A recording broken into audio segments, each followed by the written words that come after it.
Now, one thing that really fascinates me about old school RuneScape is item collecting. It's by far one of the most interesting sub-communities of this game.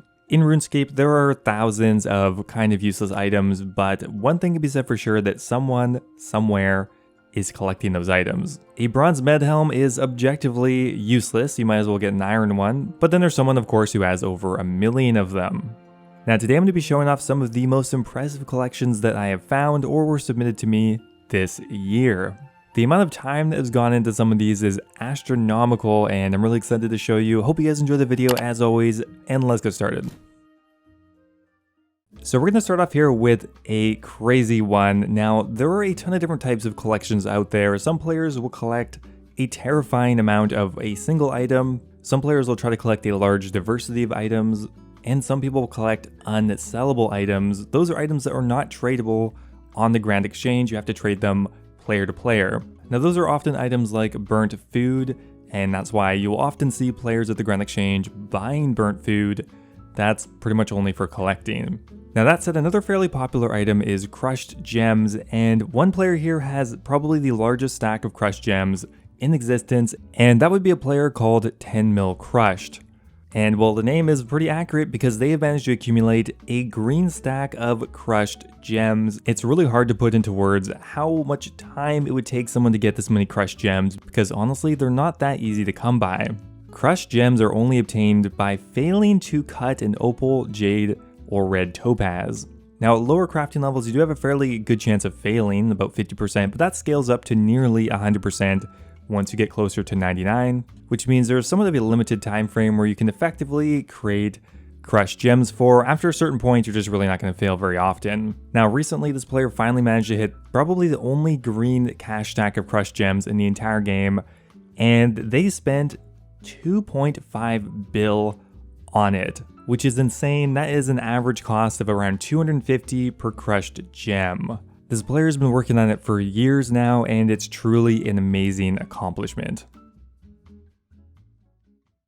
Now, collections don't necessarily have to be tradable at all. They can just be personal collections. Even if you can't sell them to anyone, can't trade them, they can still be a collection. And probably the most insane example of this is from someone named Jason20015. So what exactly does Jason collect? Well, that would be marks of grace. Now, you can't directly trade these, although they do have a certain value because you can exchange them for analyzed crystals, so you could technically sell them. Now, Jason has managed to accumulate 100,000 marks of grace, which is insane. The amount of time it would take to get this is just, it hurts my brain to think about.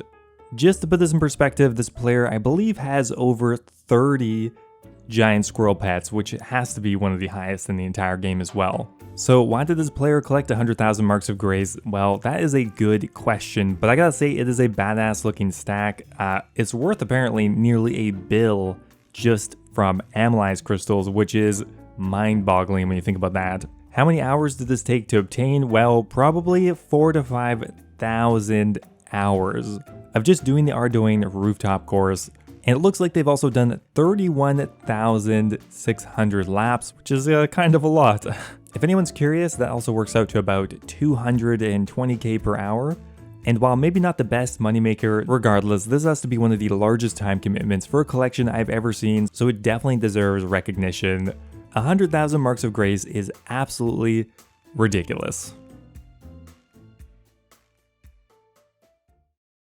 Now, similar to the crushed gem collection, another set of items that are not sellable on the Grand Exchange but are tradable person to person is burnt food. And probably one of the biggest burnt food collectors is a player by the name of Burnt Tame. Now, I have featured their collection in one of my videos before, but I have to highlight a big expansion in the burnt food collection. They have managed to get a green stack of 7 different burnt food items. Keeping in mind that a lot of these you cannot burn after a certain level, and the amount of time it would take to collect a 10 mil stack of any of these is absurd.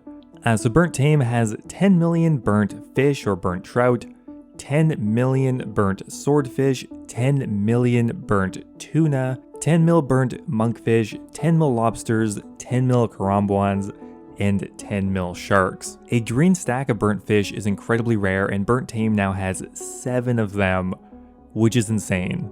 Keep in mind that once again, you can only burn these fish for a certain while. For example, the burnt trout can only really be burnt up to around level 50 cooking. After then, you can never burn it again.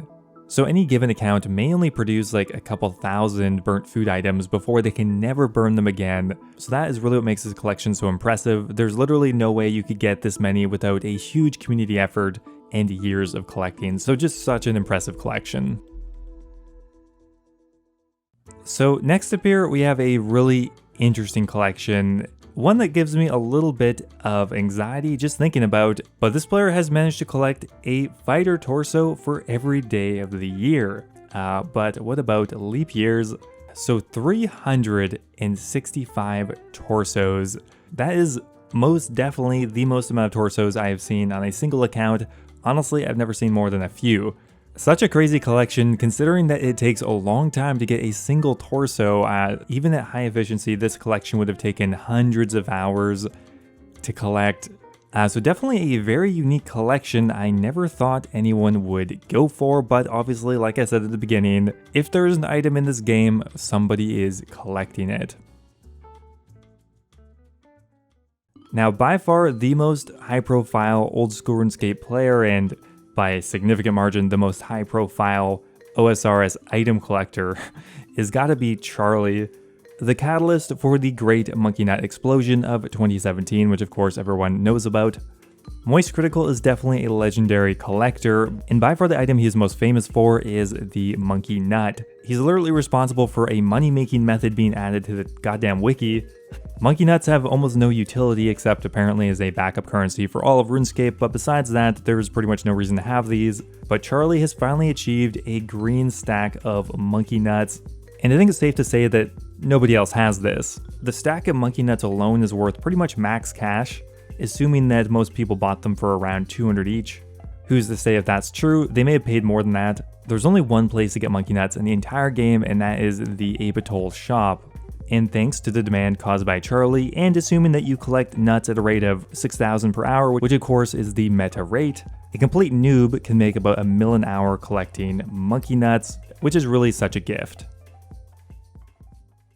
Alright, so next up here we have another burnt food collector by the name of NongeItem. Once again, they have green stacks of burnt food. As I've highlighted, incredibly rare to get. They have a green stack of burnt monkfish, sharks, and Crumbons, but also a couple other unique ones like 100,000 burnt pies. Honestly, such an obscure item. Most people don't ever bake pies, and if they do, they're probably using the baked pie spell. Once again, a truly impressive collection.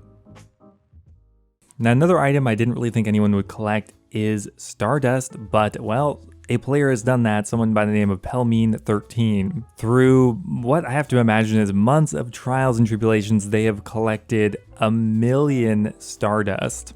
Honestly, I have no idea how quick Stardust is to collect. I imagine it's pretty damn slow though, because you have to track down the shooting stars, and they take a while to mine as well. Stardust isn't tradable, but you can exchange it for items in a shop. If, for example, you exchanged it for soft clay packs, this stack of Stardust would be worth about 100 mil, which means I think this must have taken hundreds of hours to collect, and most likely it's way more unique as a collection than it would be as 100 mil. Either way, still such an insane collection. Anyway, that is going to be it for today's video. Hope you guys enjoyed it. As always, if you have some really unique or interesting collections you want to show me, feel free to drop them in the video submissions channel. I'm not really sure when I'd make another video, but I really love looking at them, and I'll probably get around to it eventually. Thanks for watching, guys, as always, and I will see you next time. Now, before I go here, I want to give a giant thank you to all of my members over on YouTube.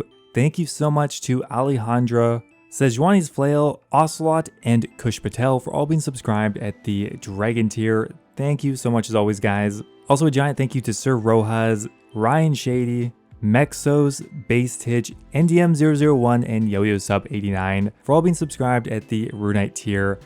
Appreciate it, guys. As always, if you are looking for another way to support the channel, Becoming a YouTube member is a great way to support me directly. You'll get immortalized in all of my future videos, get a custom role in my Discord server, and you get access to my video release schedule as well. Thanks again, and I will see you next time.